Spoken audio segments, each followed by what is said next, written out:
Welcome to the International Institute for Strategic Studies in the Trafalgar Room here at Arundel House. I'm Ben Barry and I'm the Senior Fellow for Land Warfare, and I also cover quite a few of the important wars in progress. Yesterday we ran a private seminar for NATO examining the fashionable concept of hybrid warfare, particularly as it's shown itself in the Ukraine and also with ISIS in Syria and Iraq, and what this means for NATO.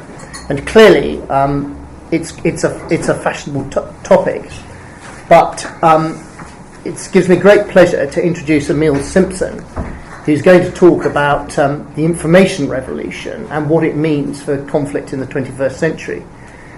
Emil, like me and like a number of retired officers in the audience, is a former infantry officer. He served with the Royal Gurkha Rifles until 2 years ago, completing 3 tours in southern Afghanistan, both in combat role and operational planning. There are spaces at the front, by the way, if you'd like some. Emil previously read history at Oxford and subsequently returned as a visiting fellow at the Oxford's Changing Character of War programme. He also holds a graduate diploma in English law. He's the author of this book, War from the Ground Up, 21st Century Combat as Politics, which has been shortlisted for the Royal United Service Institute and the British Army Book of the Year. And I must say, departing from my script, that it is a cracking good read, and I suspect will be seen as one of the more influential military books of this decade as time goes on. Emil's currently an Ernest May Fellow in History of Policy at the Harvard Kennedy School of Government. And he does write and comment frequently on foreign policy. He's a columnist for Foreign Policy, and he's also been seen more than once in the Financial Times, in Newsweek, the New Statesman, the Times and the Guardian. And he's very kindly agreed to talk to us. He'll speak for about half an hour. We'll then take questions and points from the floor. Emil. Sure, well thank you very much, Ben, and thank you to the IISS for inviting me today. I want to address what strikes me as the most important evolution in contemporary armed conflict, which is the impact of the information revolution and more broadly the speed and interconnectivity of contemporary globalization driven by the information revolution.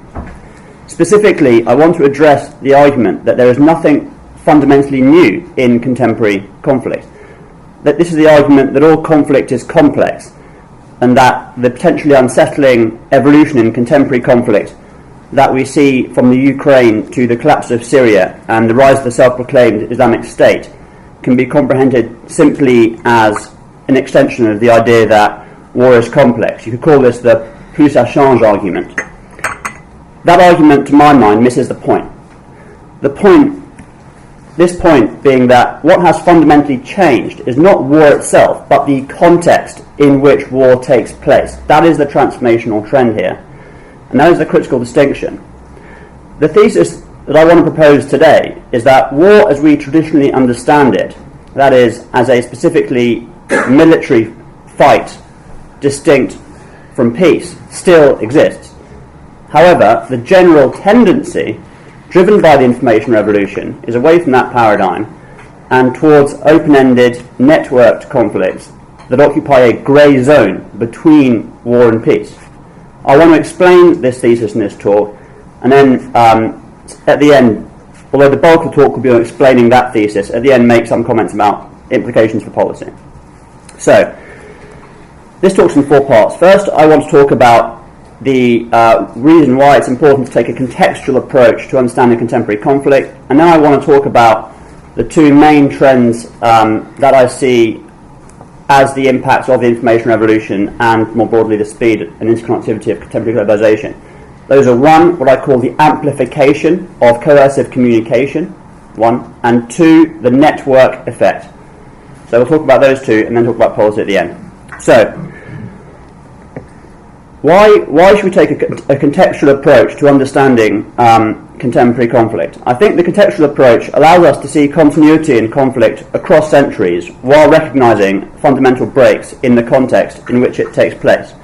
And this gets us out of these debates with dead ends, the plus ça change argument, which does not make a difference between the actual content, which can be continuous, and breaks pretty fundamental breaks in the context. This is not a new way of thinking about conflict at all. Clausewitz himself, when he wrote on war, thought about the transformational effect of the French Revolution. He says there are obviously continuities between war going back before the early 19th century into the 18th century and before, but the French Revolution suddenly connected the citizens to the state in a way that created massive citizen armies, and suddenly you had, just think about the numbers. Clausewitz's first battle as an officer entered in the Prussian army, fought at the Battle of Valmy in 1792. There were 65,000 people on one side versus 30,000 on the other. By 1813, when he's Major General, you're dealing with, at the Battle of Leipzig, 365,000 men on one side against 165,000 on the other in the battle lasting 3 days. I mean, you cannot explain that without the fundamental change brought about by the context revolution. And Clausewitz says that most of the fundamental changes in war not from within, but from without, from external socio-political changes. And we see the same thing with the Industrial Revolution later on. And what I'm saying today is that the Information Revolution is this contextual fundamental change. Think about the numbers. 16 people were online in 1996. Today it's 2.3 billion. You can get the figures from the UN's ITU agency online. There are almost as many cell phone subscriptions on the planet today as there are humans. We heard yesterday at the IIS conference that 3 out of 5 new internet users are in fragile states. The highest usage of YouTube is in Saudi Arabia. And this is not just informational. I also want to stress the broader connectivity implications. We've got financial integration, transport integration, legal integration. Think about the rise of international arbitration, which again dates from the early 1990s really, and the way you can enforce judgments through private international law. This is connected to the information revolution. And what I'm saying is that if you think still that there is no real change, it's all kind of complex, nothing's changed, then how do you explain there are certain things I'll put to you that you cannot explain. One, think about the amplification of coercive communication. Think about the Ukraine sanctions regime. The degree of financial interconnectivity makes it possible for the United States to freeze Russia out of international capital markets in a way that was simply not possible 20 years ago.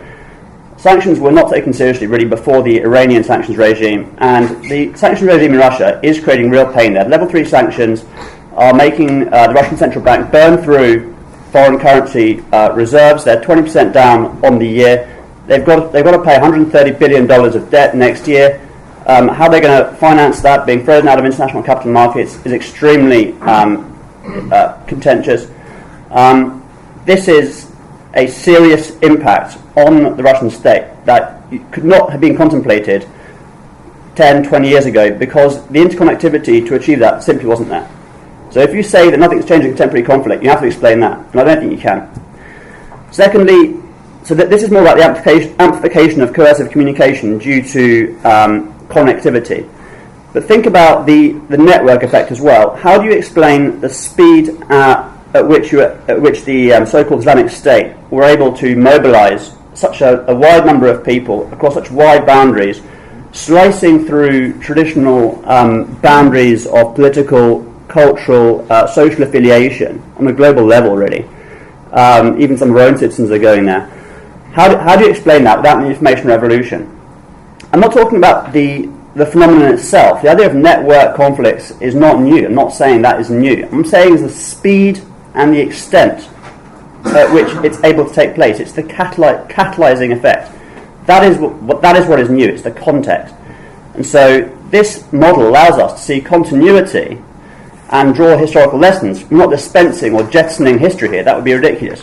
What we're saying is simply that the context fundamentally changed and catalysed certain elements, and we need to respond to that. So in summary, the prise de change argument misses the point.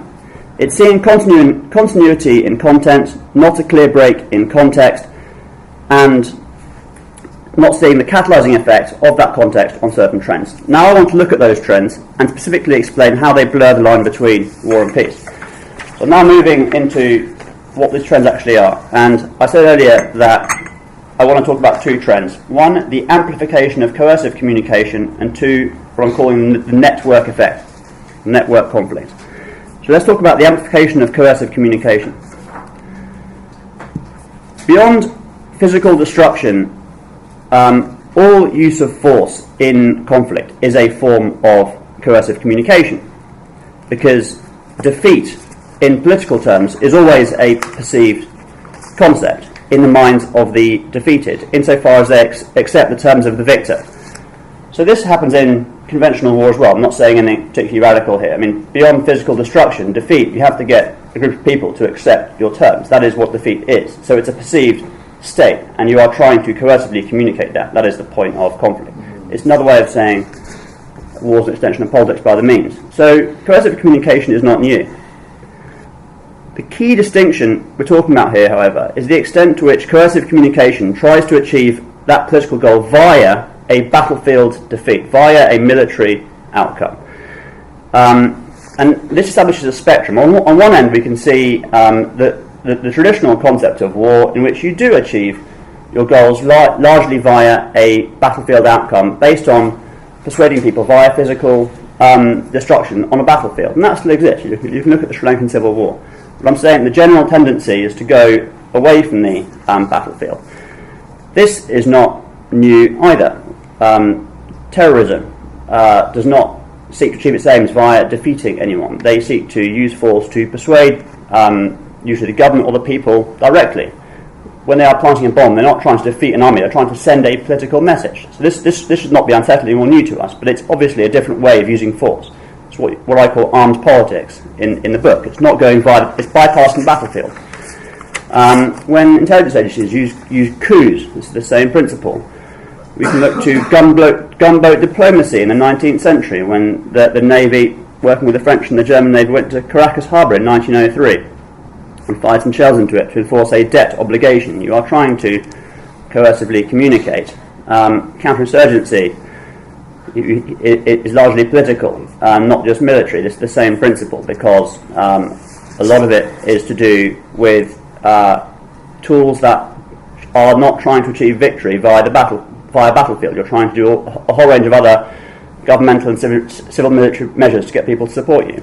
And economic sanctions, obviously, is also part of this tradition. When you are sanctioning Russia, you're not trying to defeat their army. You are trying to coercively communicate directly with that part of the state with which you're trying to communicate. So the idea of coercive communication is clearly not new. What I'm saying is that, given the degree of interconnectivity associated with contemporary globalization, that a root, I think, is driven by the information revolution, there is much more potential to use coercive communication, and therefore it is amplified, and therefore it's catalyzed. That is the transformational trend. You cannot explain the degree of pain Russia's going through right now. Look at how bad a deal they got on the Chinese gas deal. You cannot explain that without the information revolution. So for those people who say, oh, it's all the same, I say no, it's simply not. This is a transformational trend, and that plainly has policy arguments, because it speeds up the traditional dynamics through which we can understand sort of action and reaction in conflict, for one.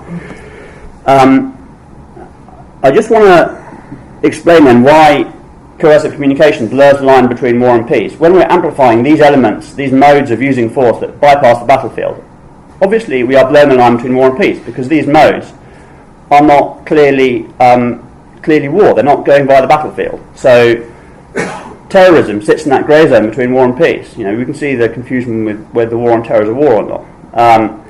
Coups, same thing. Gunboat diplomacy. We went to war with Venezuela in 1903. It's a grey zone between war and peace. Economic sanctions. We're not at war with Russia now, but we're hardly exactly at peace. It's an ambiguous grey zone. And so what we're doing is we're amplifying ways of using force that occupy a grey zone between war and peace.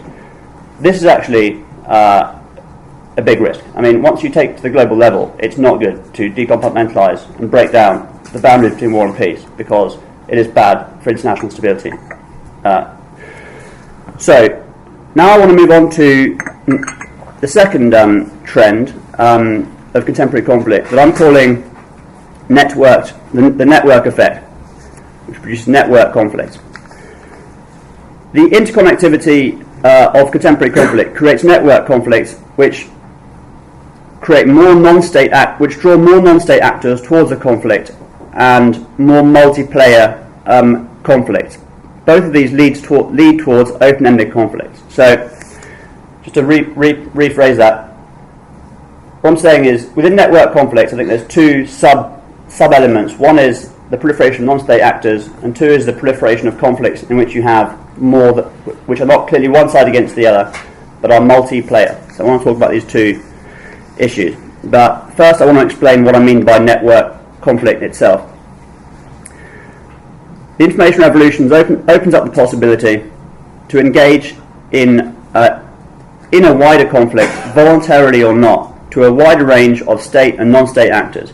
In short, we move away from conflicts that are clearly one side against the other to multiplayer conflicts involving loose coalitions in the context of states, and franchise movements in the context of non-state actors, and individual actors such as lone wolves or the private individual who contributes money to a terrorist group.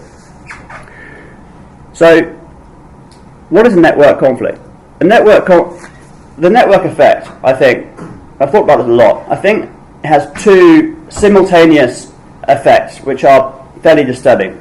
The simultaneous effects are at once a centripetal effect and at once a centrifugal effect, and these can take place not necessarily at the same period, but can alternate very rapidly between the two. It can bring people together and it can break them up in a kind of spasmodic, pulsating manner, and this creates fragility.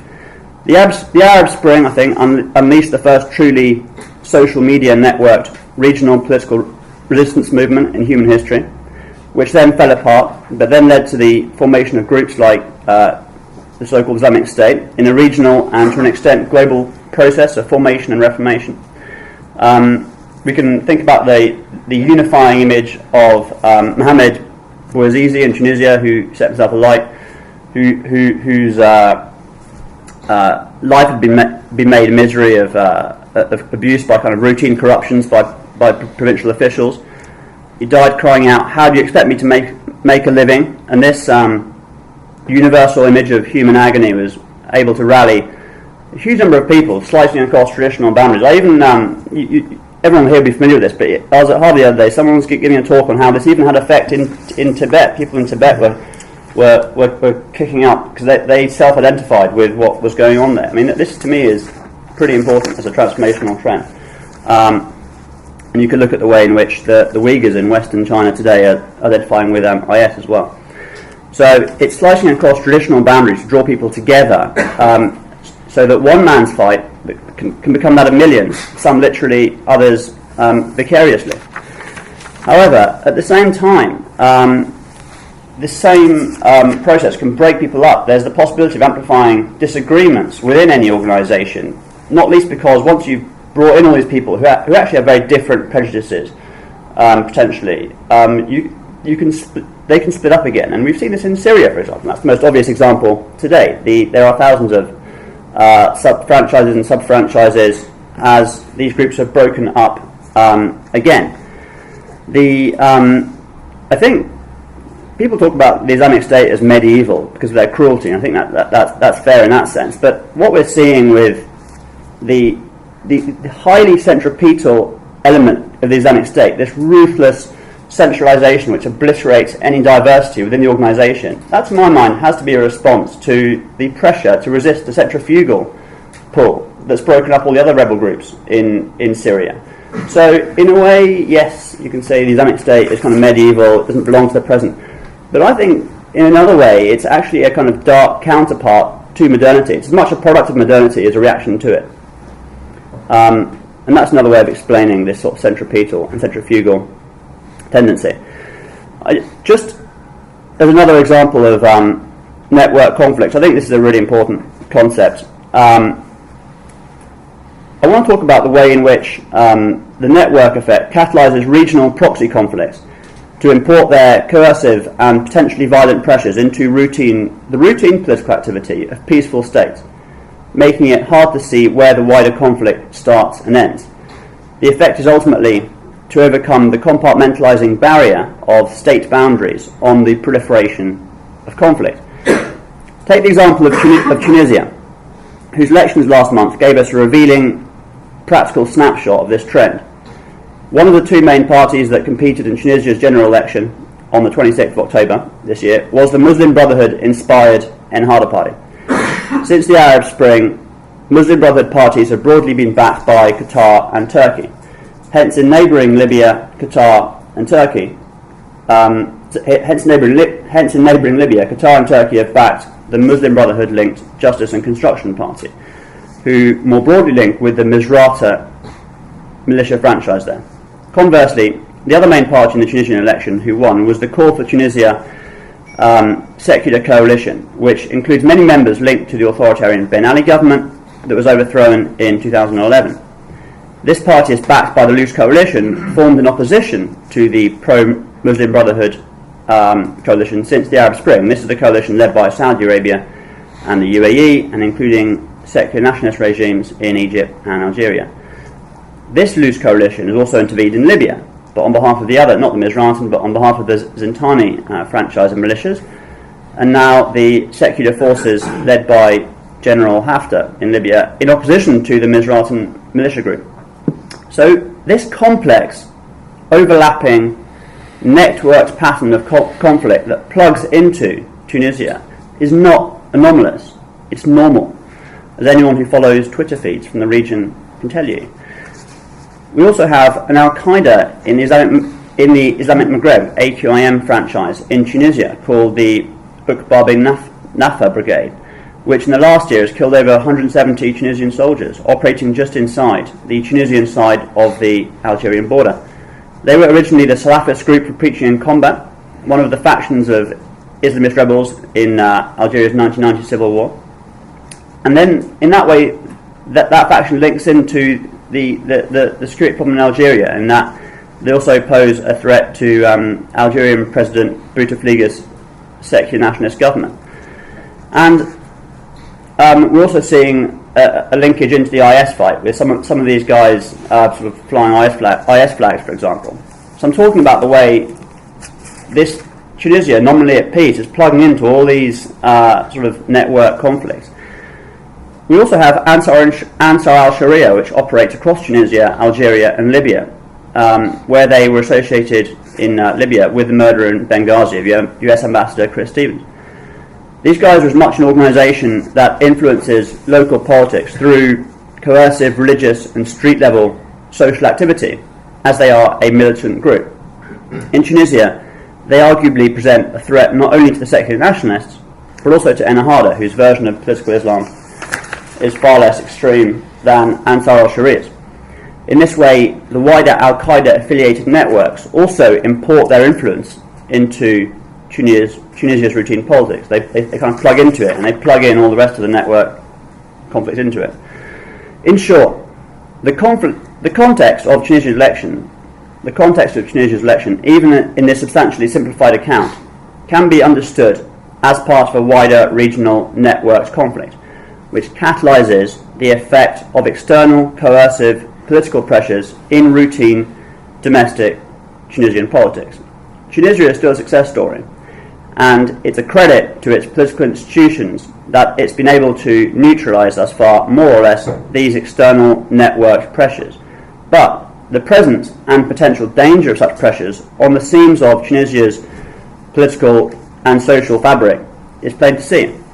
So I spent quite a while talking about what I think network conflict is. On the one hand, there are the obvious examples in Syria, and the way the network effect, the catalysing effect, the information revolution, brings people together, breaks them up again, and that attacks traditional seams of cultural, political, social affiliation, and in fragile states that can rip apart the fabric of a society, as we've seen with the collapse of Syria. However, what I'm saying is that even in nominally stable societies like Tunisia, it's very hard to understand Tunisia outside of the context of this broader network conflict, which imports its coercive pressures into routine politics. And we even saw it in Canada the other week in a stable political society. So what I want to talk about now are the implications of the network effect on contemporary conflict.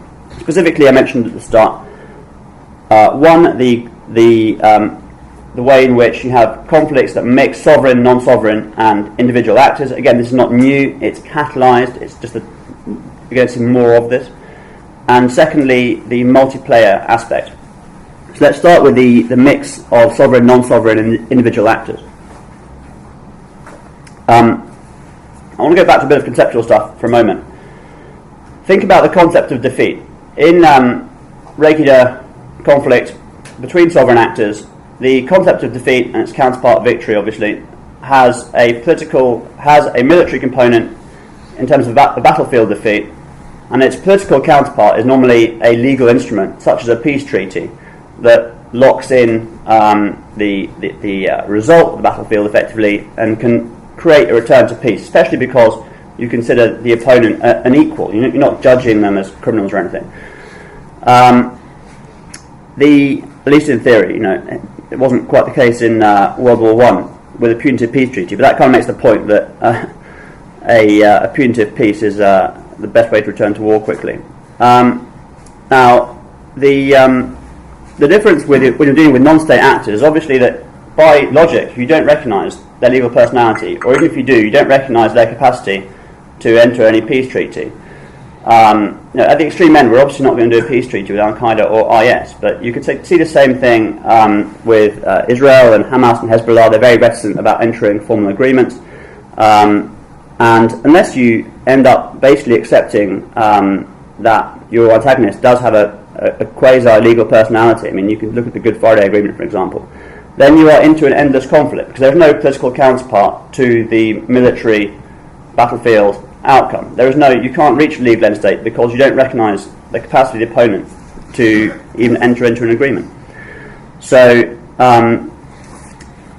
this is, again, occupies a kind of spectrum, because at one end you have conflicts where the conflicts are very clearly sovereign against sovereign, and at the other end you have conflicts that are very clearly kind of police actions, in which there's no expectation that you would make a deal with the criminals. I've mentioned Al-Qaeda and IS, but you could talk about pirates in the past, for example, and we talk about terrorists more broadly. But you have conflicts kind of in the middle too. I mean, think about Afghanistan.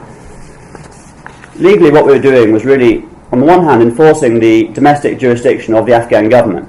The domestic jurisdiction of the Afghan government does not lend itself to a concept of defeat, because what you're doing is trying to get a broad range of constituencies, not just the Taliban coming across, the kind of jihadist element of the Taliban coming across from Pakistan.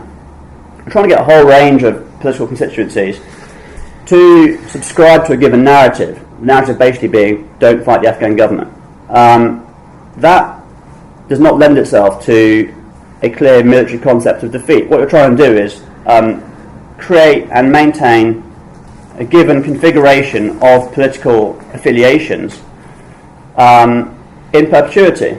Now, politics doesn't end, and so that can simply evolve. We saw that in Iraq. The US quite successfully got the Sunni constituency to a position where most of them were in a configuration of political affiliations where they supported the narrative of at least not actively fighting Baghdad, and now a lot of them don't. So there's an obvious linkage between the further you go down this spectrum away from conventional towards more of a criminal enemy, and an enemy who is not sovereign status. You can't do a deal with them, and therefore the conflict doesn't end. There is a linkage between that and conflicts that occupy a grey zone between war and peace, because they don't end. That if you ask today, is what the US is doing today part of the original Iraq War or not? Well, we don't know, and that's the point. You could make the argument either way, but there is actually no definition, because this way of thinking about conflict is kind of endless. That if the US definition of success in Iraq is trying to get a range of constituencies to subscribe to a given narrative, and then they achieve that, but then that configuration changes, well, the conflict then carries on. So you're into an open-ended conflict. So again, this is not new. What we're talking about, though, is the elevation of certain jurisdictional concepts to a kind of unsettling global level. Traditionally, we think about this as a jurisdictional concept that happens within a state. The police deal with crime here in London. The police don't talk about defeating crime; they manage it. they're trying to achieve stability. A bit like the language of outcome in Afghanistan evolved quite correctly from the language of victory to the language of stability, because that was the concept that was on the table. It kind of frustrates me when people say we haven't won in Afghanistan, we haven't defeated anyone. That concept wasn't on the table in the first place because it's the wrong jurisdictional concept.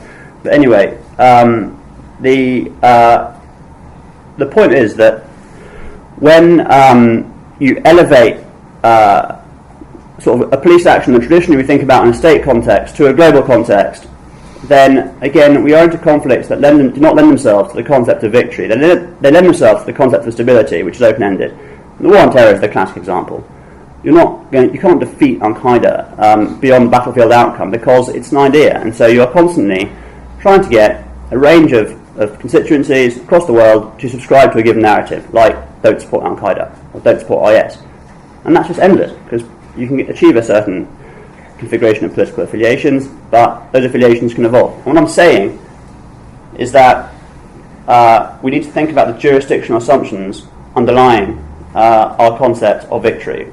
At one end, if you genuinely do have a sovereign-on-sovereign fight, which is two-way, then you can still talk about it. The more you move down this other end of the spectrum, the more that concept is compromised. I don't think I'm saying anything sensational by saying that. It's just the elevation of an established jurisdictional category to a global level. I'll give you a final example. The British and Northwest Frontier of India, if you read David Loyne's book, Butcher and Bolt, got a great chapter on it. I think, don't quote me on this, but I think it's something like between 1847 and 1946, so almost a century. In that period, there are only 3 years in which the British did not launch a punitive expedition of some kind into Waziristan, Fatah, that's the current name anyway, into that area, in conjunction with money and political measures, to keep a stable balance of power amongst the various tribes. And Loyne quite correctly makes the point that this was an intensity of violence unique in the world for almost a century. In 1897, the Tira uprising, which hardly anyone knows about, created an uprising of almost 100,000 tribesmen against the British, which is way bigger than any of the Afghan wars in terms of the size of the enemy. I mean, these were serious security problems. And it was obviously open-ended. It lasted a century. It didn't end. It only ended because we pulled out and the Pakistani government took over. These conflicts do not end because you are on a different jurisdictional concept. So the key difference, though, is that whereas Northwest Frontier is a regional problem, now, because it's plugged in to all these other conflicts, like I've been saying, networked, you elevate it to a global level. And so this decompartmentalizes the violence in the world, and it creates an open-ended conflict on a global level, not a regional level. So it's the context that's decisive here, not the phenomenon itself. So my final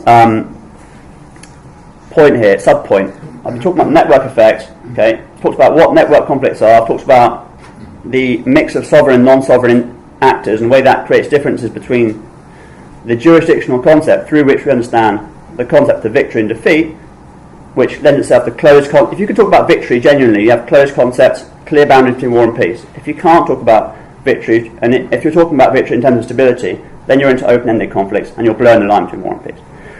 Talked about that. Now I want to talk about, just quickly, the multiplayer aspect. Now, this is very closely related to the other point, because I mentioned that the idea of keeping a range of constituencies in to subscribe to a narrative, but the other kind of aspect of this is simply a very straightforward point, that it's kind of obvious that when you're in a multiplayer conflict, the whole idea of victory is undermined, even if you're in the first sort of paradigm, because it's very hard to impose whatever it is you're trying to impose on more than one actor. So, say the US successfully cleared out IS from Anbar in Iraq, but they were replaced by pretty ruthless Tehran-backed Shia militias, which strikes me as a real risk. Would that be a victory for the US? Well, you can argue either way, but I think the concept of victory would be compromised. I think that's a fairly obvious point. The more you're in a multiplayer conflict, the less the traditional concept of victory can be applied. So that's another reason, apart from the jurisdictional reason, why the concept of victory is undermined. And if you can't have a victory, you can't end the conflict, and so it becomes more open-ended. That if the you could see a clear link where if you had this scenario playing out, that Sunni militia, Shia militia, in Anbar, then the US would then be under pressure to get rid of them too, and so it extends the conflict. And so all this is coming at root from the information revolution. It's networking the conflict, it's creating multiplayer conflicts, and it's opening conflicts out. So we're creating open-ended conflicts that occupy grey zone between war and peace. This is what I'm saying is the general tendency. So I just want to summarise my points now. Essentially, the network effect undermines the idea of victory. It disturbs traditional strategic thought because victory, being an endpoint, requires an endpoint. In war, that endpoint has traditionally been understood to be the enemy's defeat, victory's necessary counterpart. Yet this seesaw model of victory and defeat, in which the two exist in direct and inverse proportion to each other, is inadequate when we deal with multiplayer conflict. Where does the enemy start and end? Is someone who clicks like on an Al-Qaeda post on Facebook in a country removed from the fighting part of the enemy? We don't know. That's the point. We just don't know. It's ambiguous. What if that person what if we've got another case where a person who used to fight for IS or Al-Qaeda but stopped years ago, or used to fight for Al-Qaeda but stopped years ago? Are they the enemy? And what if that person fought for a faction of Al-Qaeda which is subsequently morphed into a different faction with substantially different objectives? Are they the enemy? This is another way in which the whole idea of the network conflict, where individuals can link into a conflict, creates ambiguities as to where the enemy starts and ends. If you don't know where the enemy starts and ends, then you don't know where the conflict starts and ends. And so obviously you're into a more potentially open-ended conflict, because there is an opportunity to interpret the conflict more widely. So when we step back from the coalface, for example, in the case of Tunisia, in the context of the proxy conflicts going on in the MENA region, what we see, or in the case of IS in Syria, what we see is that network conflicts ultimately have the effect of decompartmentalizing conflict in the sense of overcoming traditional boundaries of affiliation and most obviously state boundaries. The information revolution catalyzes the tendency towards multiplayer conflicts, networked between a range of actors that are not legal equals. Sovereigns, non-sovereigns, and individuals are all in the mix. And those types of conflict, in turn, undermine the assumptions from which our traditional victory and defeat model of war is based, and so can unhinge classical strategy, particularly its expectations that wars end with clear-cut victories or defeats in both a military and a political sense. We end up with paradoxes like the forever war, as Harold Koh, the former legal advisor to the US Department of State, defined the war on terror. Paradoxical because war is supposed to be the ultimate decisive political instrument, which the concept of war without end obviously contradicts.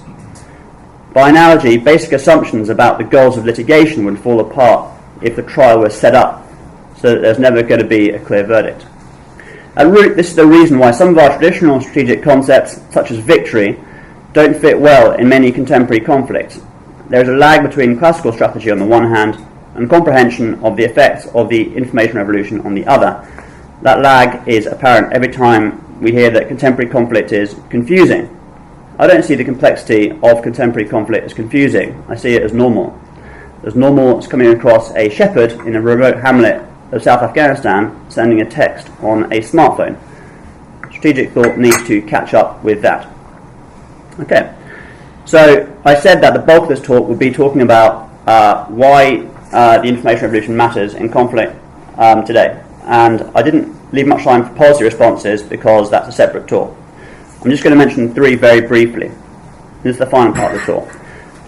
The key, operationally, the key implication is that it's much harder to know where the triggers are to escalate and de-escalate the conflict if you don't know where the bounds of the conflict start and end. We saw this in the Ukraine. It's very hard to know when to escalate and in what way to escalate when the other side is using means that make it very unclear when the conflict even starts. I think that's clear, and that's why the West took a while to get it right with the right level of sanctions at the right time. It's also very hard on the other end, on the downside. If you don't know when the conflict's really going to end, then you don't know when to de-escalate. We're not really sure whether to take level 3 sanctions off, for example, because we don't know if Russia right now has really achieved its aim in the eastern Ukraine. It seems not, given the casualties of the last month. So it's much harder to know when to escalate and de-escalate. Secondly, when the shape of the enemy is unstable, because you're not fighting one actor and you're not fighting states, you have much greater discretion to shape the enemy through your story, your narrative. So in Helmand, for example, we had a pretty wide narrative. We, the British, had quite a wide narrative. We didn't just say we're fighting jihadists, we said we're fighting drug dealers as well. We doubled the size of the enemy. In Mali, I think the French did well, personally speaking, because they took a narrow approach. The Tuareg population had basically invited Al-Qaeda in, and you could easily, like I said, you could potentially have expanded the size of the enemy. You could easily have said, oh well, Al-Qaeda, Tuareg, they're all kind of the same, let's fight the Tuaregs, and hugely increase the size of the enemy. The French said, no, Tuaregs, you're not the enemy, Al-Qaeda, you're the enemy, and they had guys on the ground telling the Tuaregs they weren't the enemy, and they gave themselves a nice, clear military target, and they got in and got out, and were able to shape the enemy, shape the narrative, shape the enemy, in order to give themselves a clear target. So I think shaping the narrative, shape the enemy is important when the enemy is not clear. Point 2. And point 3 is a geopolitical point, and it's about the implications at the global level of information revolution. It is plainly not good for war and peace to be blurred. War has a very important compartmentalizing function. It compartmentalizes violence in the world, especially serious state violence. And when you destroy the boundary between war and peace, you have a proliferation of violence because you're breaking down that compartmentalizing barrier. This is why my policy recommendation, my fundamental policy recommendation, might be seen as paradoxical. I think it's very dangerous to swim with the current of globalization and kind of aggregate enemies together and see them all as a global problem, because you end up fighting everyone forever at massive cost to your public debt and civil liberties and in soldiers' lives.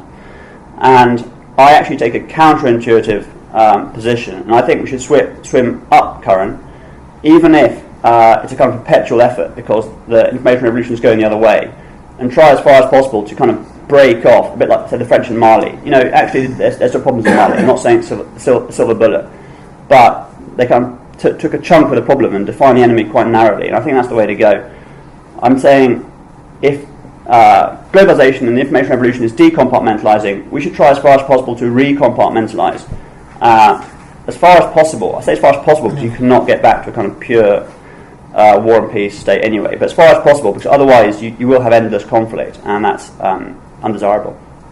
Okay, thank you. I think that's about 37 minutes, so sorry for going a bit over, but I look forward to your questions. Thanks. Well, Emil, that's a hell of a lot of food for thought. I was particularly struck by an apparent paradox that the sort of potentially unlimited connectivity that comes from the information revolution, part of the policy response is actually a return to limited war theory. And there's an interesting coincidence, as those of you who've seen or received the latest Survival will see Professor Sir Lawrence Freedman analysing the Ukraine conflict using limited war theory, which you might or might not find quite interesting. But with the consent of you, the assembled audience, I'd like to extend this meeting by about 15 minutes to allow for adequate questions and discussion. Well, the form is, if you catch my eye, if you could say who you were and also what organisation you might be representing. Gentleman in the front, I think. Yeah, I'm George Lambrakis, a retired American diplomat and professor here in London since then. That was I think this is a very important insight with policy implications, obviously. Looking at the Obama problem right now in the United States, and the Republicans saying you're not winning and all that kind of thing. Have you ever thought to extend this, however, to the idea that you will miss the Cold War, which was written back when the Cold War ended, or even to the colonial period. Because what you're saying really is it's very difficult to keep these in different areas and to fight all these various contexts at the same time frequently. You pointed out how the French did it in Mali. During the Cold War, the two sides controlled everybody. You didn't have these little wars breaking out, except where nobody cared. So that, in a way, is a good way to control it. Another way would be recolonize. In other words, don't take over a country, but have Karzai as one of your, he listens to you, no longer Karzai, but the president of Iraq or whoever is your follower, let's call it. That fits into a more democratic approach. It's not colonial, it's not Cold War. I'm just kind of interested in where this goes, because your idea of being able to identify the enemy is basically a good one, but probably not easy to apply. Certainly if you're looking to the Middle East, where I spent most of my career, you have all these people being born and reborn, and you pointed out how the British had to keep worrying about the Afghans forever. So what are you talking about? You're talking about what your topic was, forever war. And what do Western powers do about it? Should they say, well, that doesn't interest me, you guys work it out, or is it going to come back and bite me later? All of these things. I just thought I'd throw all that out. Yeah, so what are the hard policy recommendations? And is it different to the Cold War and the colonial period? So what I'm saying is there are obvious parallels with the Cold War and the colonial period, but so there are continuities in content, but the context has fundamentally changed. And I'm careful about the use of the word fundamental, and I genuinely think that the contemporary context is fundamental as a change. And the parallel between the Northwest Frontier being a regional problem, if you had the problem today, I think it would be a global problem. Then it exemplifies what I'm talking about. And the Cold War, as you mentioned, was exhibited similar dynamics. I mean, the very adjective Cold War points out that it was kind of a grey conflict between war and peace, but it was precisely between two sides who were sovereign actors. It wasn't between which kind of organised a basic polarity between opponents, and you didn't have a kind of multiplayer conflict. I think the idea of limitation made sense during the Cold War. There was a real risk of escalating to nuclear war in Vietnam, and that's why Lyndon Johnson didn't escalate. They might have lost in Vietnam, but plainly that they mitigated the wider risk by limiting the conflict. The US loss in Vietnam didn't have catastrophic implications for US security policy in the long term. A nuclear war would have. So you can argue counterfactually that it was good to limit that war. As far as hard policy recommendations for today, look at debates about whether you should put the US conflict against IS on a formal legal footing. I think you should. I don't think you should incorporate that into the 2001 9/11 authorization to use military force, because then you are aggregating all your enemies together and you're kind of fighting every jihadist under the sun. It's kind of the very opposite of what the Romans called divide and conquer. You're not going to win, which is kind of, to me, the key point. You want to be able to set yourself up so you can actually win something. And you know, if the Americans had defined their 9/11 AUMF strictly against Al Qaeda in Pakistan and Afghanistan, they could legitimately go back to their public and say, yeah, we've actually had quite a lot of success against these guys. Al Qaeda is now elsewhere. But having defined the problem more broadly, they've set the bar of victory way too high, and you can't ever achieve that. So you're going to constantly disappoint yourself. That's just a strategic argument. There's obviously arguments of a more kind of humanitarian basis about the fact that it's just not good to decompartmentalise conflict. So I like the idea of clearly demarcated conflict so that you contain violence in the world. That's it. Thanks. General Lord Ramsbottom in the front. Dave Ramsbottom, member of the Institute. Thank you very much, Emil, for that Can I ask you to think ahead to next year? Because we have an SDSR to be produced. You've articulated present realities very cogently. How do you think that those ought to be reflected in the Strategic Defence Review, if at all? There needs to be a greater emphasis on political reconnaissance as a kind of capability.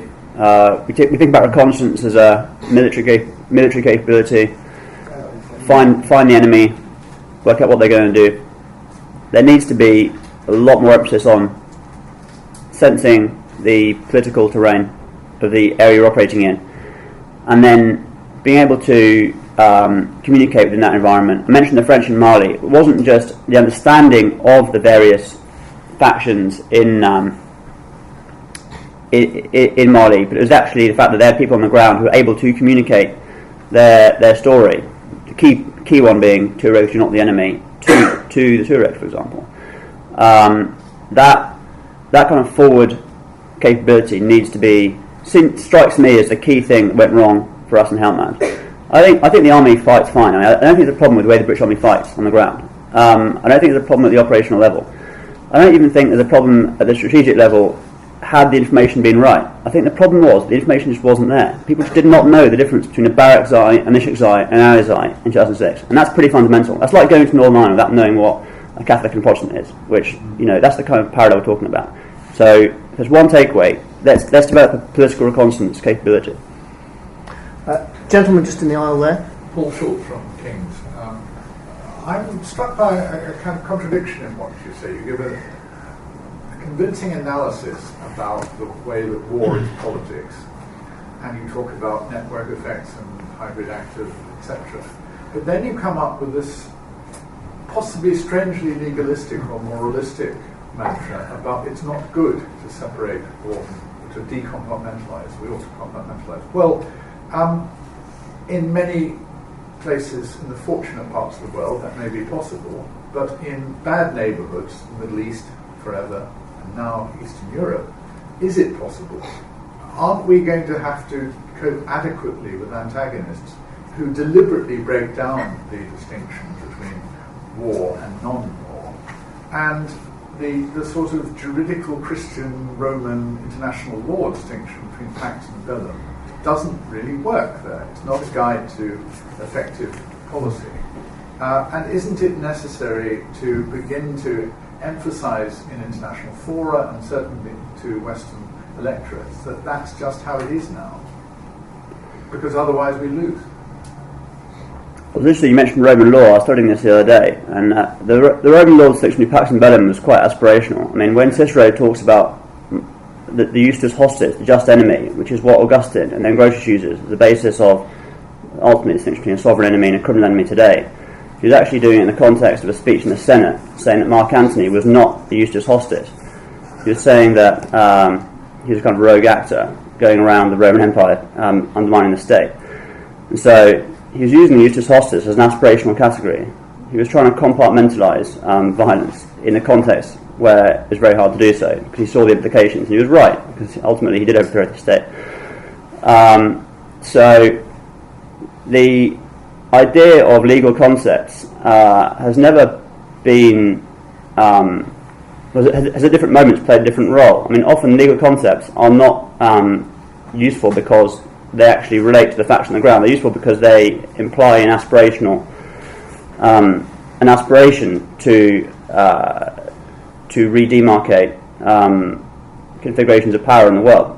And I think that's what the concept of sovereignty does, for example, in the UN Charter. Sovereignty has been undermined in many ways since 1945. That's the most obvious way in which violence has been decompartmentalised, not least through the idea of humanitarian intervention, which to my mind completely contradicts the idea of state sovereignty and non-interference in the affairs of states. I'm not saying that humanitarian intervention is wrong. There are good moral reasons for doing it from time to time, but you cannot argue that it really is compatible with the idea of state sovereignty. But the idea of sovereignty is still an aspirational norm which has normative value. And the language of sovereignty has been resorted to in the Ukraine crisis.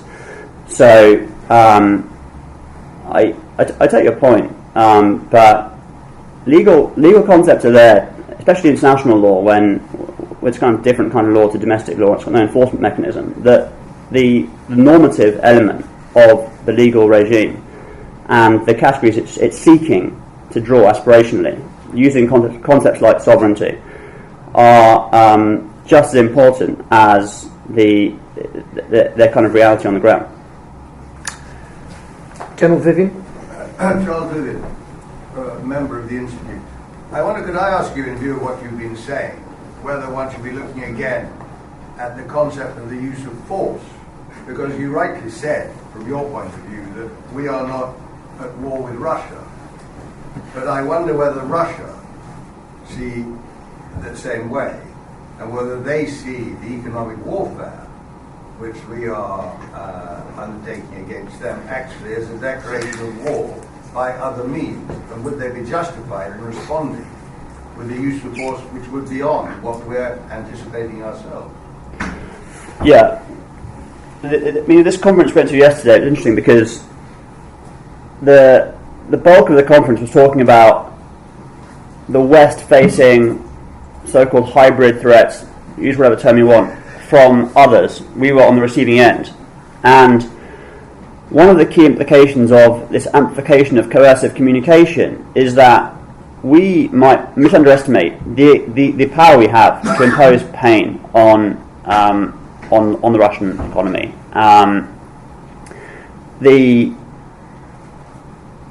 I don't know if they would see it as a declaration of they see it as a declaration of war, but if there is what the risk is, there is a lag of perceptions.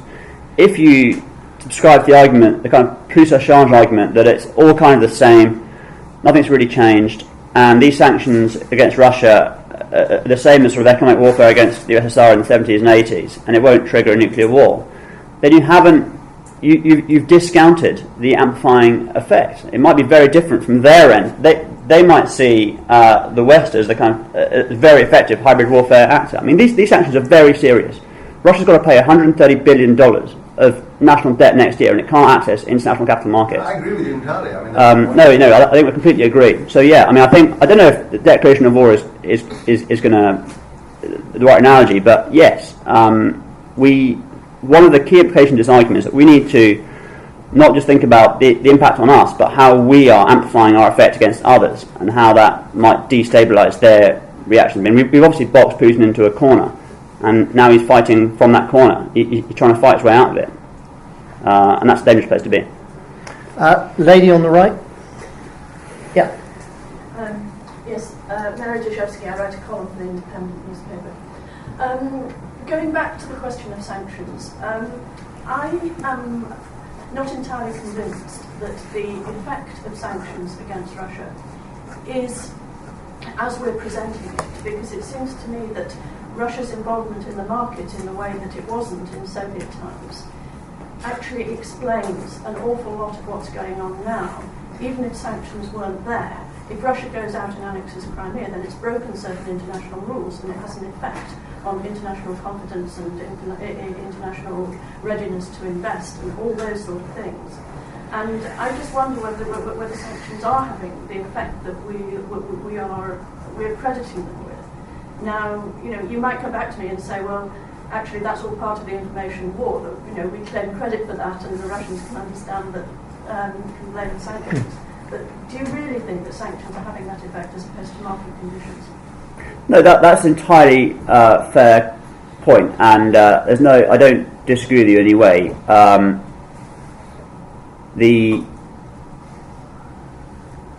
I think sanctions are having a profound effect, but in conjunction with broader market conditions. But the key point, which I think doesn't undermine my argument, is that at base we're still talking about the degree of this being due to the degree of interconnectivity. I mean, we had the extension of private international law norms into Russia, which means that you can integrate the Russian banking system into effectively the US and the Western banking system, which allows international investment. That's been going on really since the 1990s, sort of takeoff.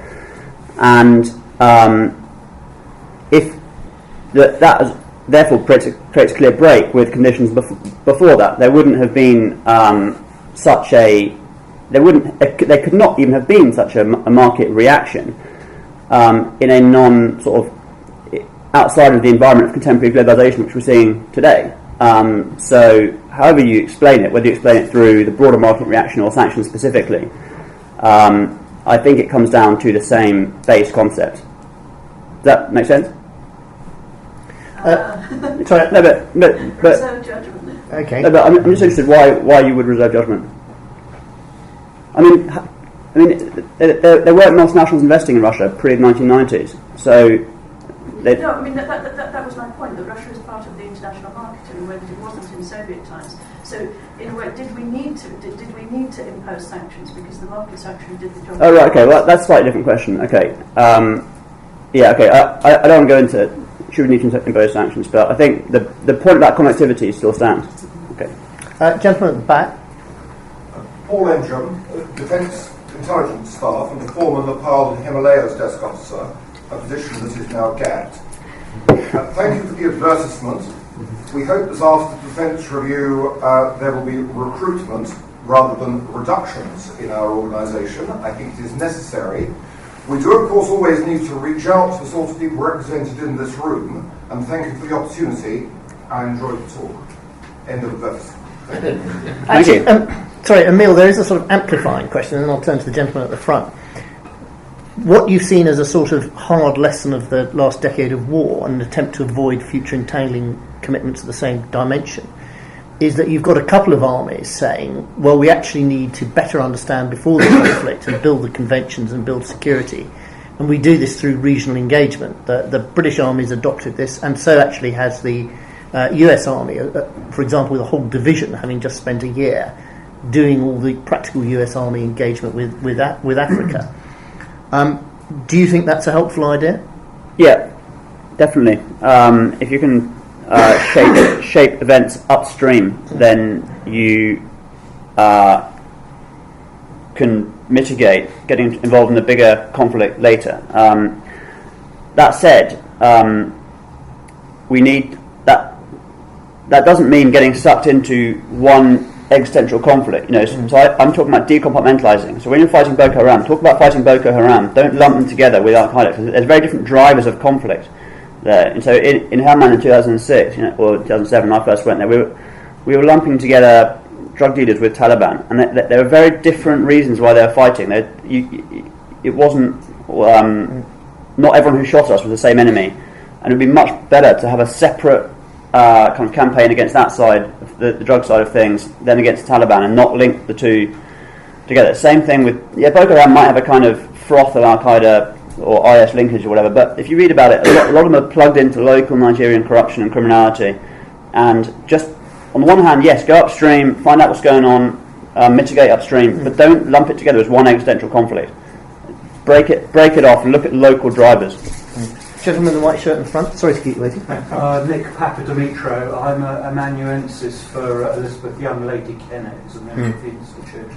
I'm just interested in private military companies and wondering if you have anything to say about them, putting them into the mix of sovereign states, non-sovereign state actors and lone wolves and the various other categories that you felt were making war boundaryless and decompartmentalised. Well, the key issue is the extent to which private military actors are working for the state or the UN.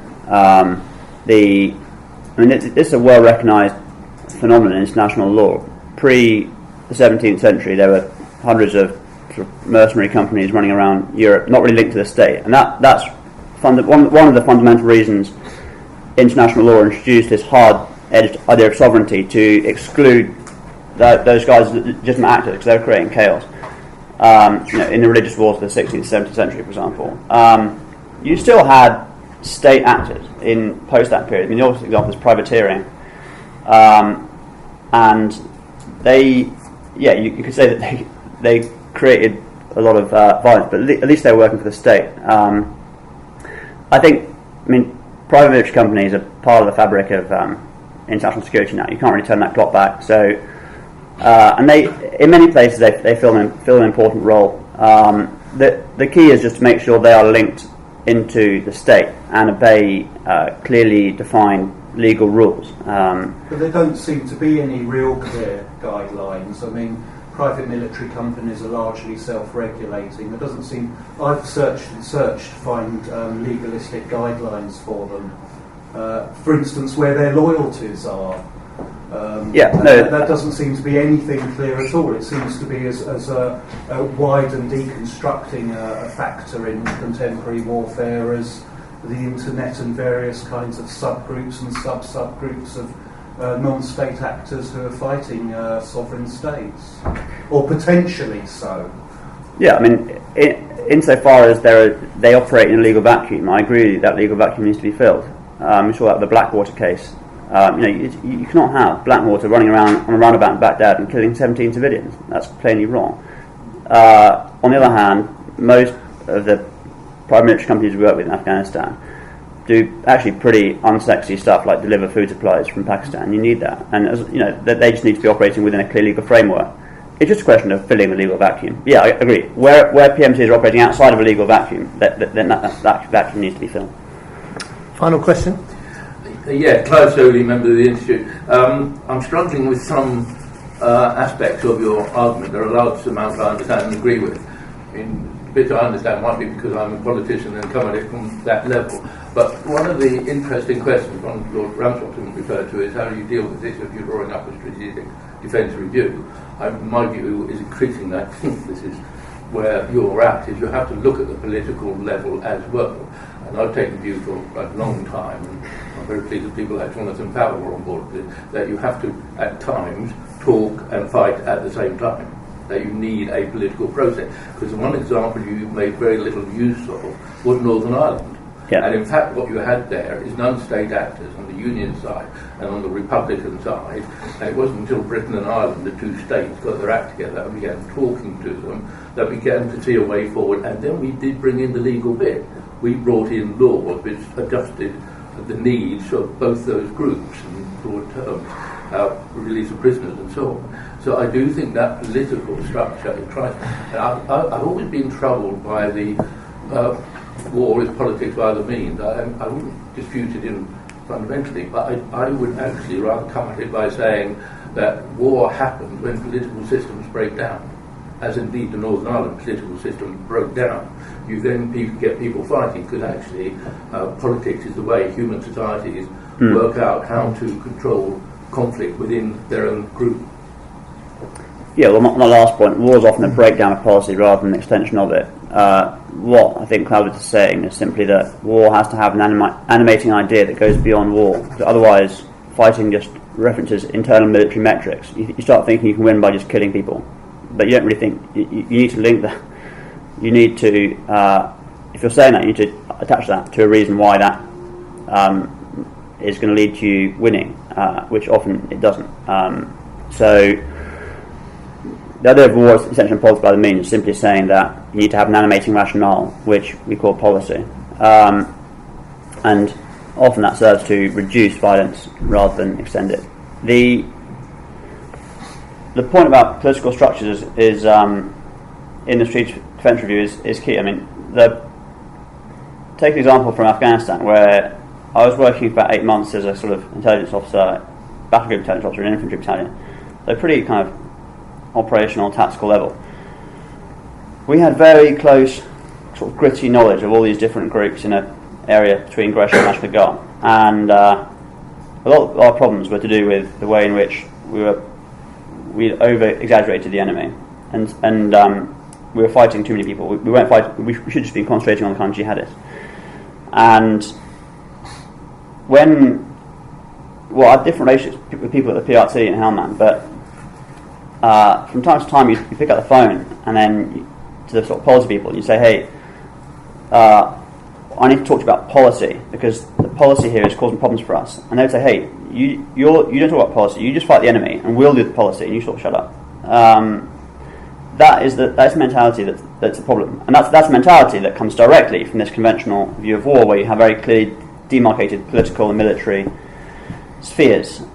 When you have two spheres, you need to have a sort of one team and one planning process. As far as that affects the strategic level, what we need to do in the UK is we need to extend the reach of the National Security Council which should be where strategy is located, into the upper echelons of MOD, FCO, DFID perhaps, so that, well, I'm not going to prescribe particular solutions, but that national security staff need to be plugged into the top levels, maybe even badge the top guys there as national security staff people. So it needs to be one team. If you haven't got one team, then everything else is commentary.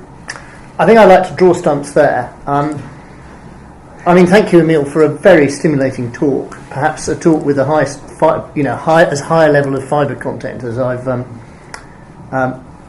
been at in my 4 years in ISS. And the last point you made, which is also very well made with lots of illuminating detail in your book about this intimate connection between policy, politics, and the operations of the various actors, the good guys, the bad guys, and the undecided in the middle. Certainly I saw that in spades as a battalion commander and a brigade commander in Bosnia, albeit in an operation environment that, in retrospect, we can now see is more benign than Afghanistan. We had some interesting discussion theme about the Russia-Ukraine and the effect of sanctions. I'd commend to you a piece on the ISS Voices blog by Sam Charap, our Russia expert, which tries to look at the economic dimension of the internal political condition and indeed the insurgency in eastern Ukraine within Ukraine. I think there's some quite telling questions there if you haven't seen it. I was also struck that the returning point of conflicts either are timeless, or we can inadvertently make them timeless, or we can make them more timeless. And that's certainly a theme that was an important theme in General Sir Rupert Smith's seminal work of the previous decade, The Utility of Force. And if I can just sort of look forward about the way the ISS is handling a couple of these issues. Many of you may have seen, but at 12:30 tomorrow we're doing a full spectrum brief with 4 of our experts on countering ISIS, of which there are still some places left. And we have just completed a full spectrum analysis both of UK defence policy and capability and UK defence expenditure, which will be published in early February when we launch the 2015 military balance. But would you all join me in showing your appreciation for an excellent talk?